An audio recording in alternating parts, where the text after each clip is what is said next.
మెదక్ జిల్లా వెల్దుర్తిలో నిరుపేదలకు అండగా నిలుస్తున్నారు రాజన్న ఫౌండేషన్ ఆధ్వర్యంలో ఉచిత కంటి వైద్య సేవలు అందించారు. వెల్దుర్తి మండల పరిధిలోని అన్ని గ్రామాలకు చెందిన 500 మంది నిరుపేద రోగులను గుర్తించి వారికి కంటి పరీక్షలు నిర్వహించారు. పరీక్షల అనంతరం అవసరమైన వారికి ఉచితంగా కంటి అద్దాలు పంపిణీ చేశారు. నర్సాపూర్ నియోజకవర్గ ఇన్ఛార్జ్ ఆవుల రాజిరెడ్డి చేతుల మీదుగా లబ్ధిదారులకు కంటి అద్దాలు పంపిణీ చేశారు. ఈ సందర్భంగా నిర్వాహకులు మాట్లాడుతూ కంటి సమస్యలతో బాధపడుతున్న నిరుపేదలకు వైద్య సేవలు అందించాలనే ఉద్దేశంతో ఈ కార్యక్రమాన్ని నిర్వహించినట్టు తెలిపారు. కంటి పరీక్షల్లో ఆపరేషన్ అవసరం ఉన్న మరికొంతమంది రోగులను గుర్తించామని వారికి త్వరలో ఉచితంగా కంటి ఆపరేషన్ చేయించేందుకు చర్యలు తీసుకుంటామన్నారు. నిరుపేదలకు వైద్య సేవలు అందించడం ద్వారా వారి జీవితాల్లో వెలుగులు నింపడమే ఫౌండేషన్ లక్ష్యమన్నారు. కంటి అద్దాలు అందుకున్న లబ్ధిదారులు రాజన్న ఫౌండేషన్ కు కృతజ్ఞతలు తెలిపారు. ఈ కార్యక్రమంలో వెల్దుర్తి మండల అధ్యక్షుడు, మెదక్ జిల్లా కాంగ్రెస్ అధికార ప్రతినిధి మహేష్ రెడ్డి, మెదక్ జిల్లా ఉపాధ్యక్షులు హన్మన్నగారి నరేందర్ రెడ్డి, రాష్ట్ర ఫిషర్మెన్ కార్యదర్శి తెల్లారి మల్లేష్, తాజా మాజీ వైస్ ఎంపీపీ సుధాకర్ గౌడ్, మాజీ నరసింహారెడ్డి, సొసైటీ డైరెక్టర్ కృష్ణాగౌడ్, అభిమానులు, సర్పంచ్లు, వార్డు మెంబర్లు, కార్యకర్తలు, సీనియర్ నాయకులు పాల్గొన్నారు.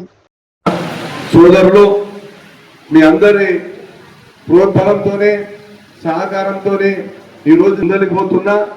మీ అందరి సహకారంతోనే ఈ కార్యక్రమాలన్నీ కూడా విజయవంతమవుతున్నాయి. సంకల్పం మంచిగా ఉంది, దానికి మీ సహకారం తోడైంది కాబట్టి ఈ అన్ని కార్యక్రమాలు మరి జయప్రదంగా మనం ముందుకు తీసుకెళ్తున్నాం. కాబట్టి ఈ కార్యక్రమంలో పాల్గొన్నటువంటి ప్రజలందరికీ కూడా పేరు పేరు నేను ధన్యవాదాలు తెలియజేస్తున్నాను. అదే కాకుండా మీడియా మిత్రులందరూ కూడా దాదాపు నా 7-8 సంవత్సరాల ఈ ప్రయాణంలో నాకు సహకరిస్తున్నటువంటి, ఈ కార్యక్రమాలను ప్రోత్సహిస్తున్నటువంటి మీ ఆదరణకు కూడా నేను నిజంగా కృతజ్ఞుడిని. కాబట్టి ఈ కార్యక్రమాలు ఎందుకంటే రాజకీయ ప్రోగ్రామాలు ఇవన్నింటినీ ప్రజల వద్దకు తీసుకెళ్ళడం ఒక ఎత్తు అయితే, మరి కొన్ని ప్రభుత్వాలు కూడా చేయలేనటువంటి పరిస్థితి ఉంటుంది. ప్రభుత్వం కూడా కొన్ని కార్యక్రమాల కొరకు ముందుకు రానటువంటి సందర్భాలు ఉంటాయి. అలాంటి దగ్గర మనకు తోచిన విధంగా మన వనరులతోని మన ప్రజల మీద ఉన్నటువంటి ప్రేమను మనం వ్యక్తపరచుకునే అవకాశాలు మనం సృష్టించుకోవాలి ఏ రాజకీయ నాయకుడైనా. మరి నేనేమనుకున్నా, మన ప్రాంతానికి చాలా మంది మరి కంటి పరీక్షలు చేసుకోవాలంటే కూడా కొంచెం అశ్రద్ధ చేస్తుంటారు. అశ్రద్ధ స్వయంగా చేస్తారు. కొంతమంది కుటుంబంలో కూడా వివిధ సమయం లేక మరి అశ్రద్ధ కూడా చేస్తుంటారు. కానీ మనమే వైద్యులను కంటి పరీక్షలను మన గ్రామానికే తీసుకొచ్చి మనం మనం క్యాంపులు పెడితే చాలా మంది కూడా ముందరికి రావడం జరుగుతుంది. అందుకొరకే ఈ కార్యక్రమానికి శ్రీకారం చుట్టాం. చాలా ఆసుపత్రుల్లో స్వచ్ఛందంగా వివిధ గ్రామాల్లో మరి ఐ క్యాంపులు నిర్వహిస్తుంటారు.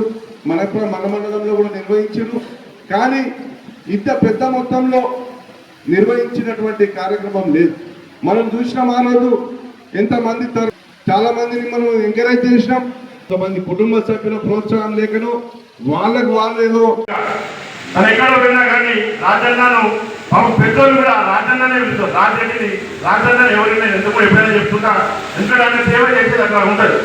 కానీ ఇంట్లో కంటే ఎక్కువ జనాలతో మమేకమై జనాలతో ప్రతినిత్యం అనేక ఏదో చేయాలి ఉద్దేశంతో తప్పడంతో ప్రతి కార్యక్రమం కూడా ఎంతో ఉపయోగపడేది. కాలేజీలో అయితే ఉచిత మంచినీటి సరఫరా పథకం పెట్టింది అన్న మన మినరల్ వర్క్ ప్రకారం. అది ఎంతో మందికి ఏ కాలేజీలో పోయినా కానీ బ్రహ్మాండంగా నడుస్తుంది, అందరూ గుర్తిస్తారు కాబట్టి. అలాగే ఎక్కడ పోయినా కానీ మన ప్రెగ్నెన్సీ వాళ్ళకందరికీ ప్రోటీన్ కిట్ అందజేసింది. ప్రతి దగ్గర కూడా చర్చ, ఎందుకంటే పుట్టబోయే బిడ్డ ఆరోగ్యంగా ఉండాలి.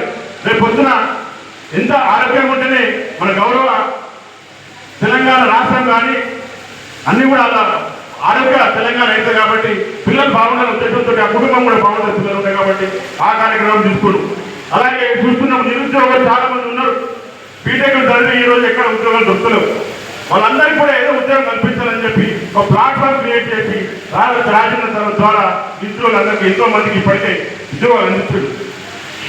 అంతేకాకుండా చాలా మందికి డబ్బులు లేక అద్దాలు పెట్టుకుంటే ఎంతో కొంత వాళ్ళు పనిచేసి కనీసం ఉపాధి కల్పిస్తాం, ఉపాధి దొరుకుతుంది. ఇంకా అసలు చూడలేని పరిస్థితి ఉన్న వాళ్ళందరికీ కూడా ఇది అవసరమో అని ఏది గుర్తించిందో రాజన్న అన్ని ఊళ్ళలో అప్పుడే చెప్పి ఎవరైతే అవసరం ఉన్న వారికి ఆపరేషన్ చేపించి అవసరం లేని వారికి అద్దాల ద్వారా వాళ్ళ కొత్త కాలనీలు అందజేద్దాం ఉద్దేశంతో ఈ కార్యక్రమం మన ముందుకు వచ్చింది. తద్వారా తనకు ఒక సేవ చేసే కార్యక్రమం మనకు అందించి ఏది అవసరమో ప్రజలకు కాబట్టి అదే తీసుకొని ముందుకు పోతాడు. తన సేవ మనమందరం కూడా మరవలేనిది. భగవంతుడు కూడా తన కుటుంబానికి